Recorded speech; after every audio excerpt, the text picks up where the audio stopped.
तर विषय असा की रांजणगाववरून आपले एक फॉलोवर आले ते भेटायला. त्यांचं पण हॉटेलचंच प्लॅनिंग सुरू आहे. तर त्यामुळेच भेटून चर्चा केली. मीटिंग उरकून निघालो मैफिल हॉटेलला जायला. तर रस्त्यातच आळंदीच्या पुढं आमचे मित्र पप्पू शेठ तापकीर यांचं एक हॉटेल आहे द कल्चर म्हणून. एक नंबर ॲम्बियन्स केला आहे. बाहेरून वाटेल तुम्हाला बघून की एवढं भारी केलं तर महाग असेल, पण रेट एकदम रिजनेबल आहेत बरं का.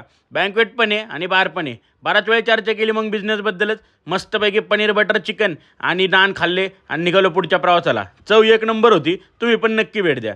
मैफिलला येत येत संध्याकाळच झाली. थोडे टेबल चालू होते संध्याकाळचे पण आणि बार पण सुरू केलं आता आपण. फॅमिलीसाठी वेगळं सेक्शन आहे आणि बारचं वेगळं सेक्शन आहे.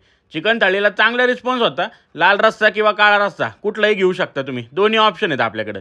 त्यासोबतच गरमागरम भाकरी असते चुलीवरची, चपाती पण मिळेल. मावशी एक नंबर भाकरी बनवतात. मैफिलला आता तुम्हाला मासे पण मिळणार आहेत बरं का. आम्ही पण टेस्टिंग केली. मस्त लागत होता बांगडा. तुम्ही पण या आणि नक्की ट्राय करा एकदा. चांगला झाला एकंदरीत दिवस. भेटूयात पुन्हा. तोवर फॉलो करायला विसरू नका.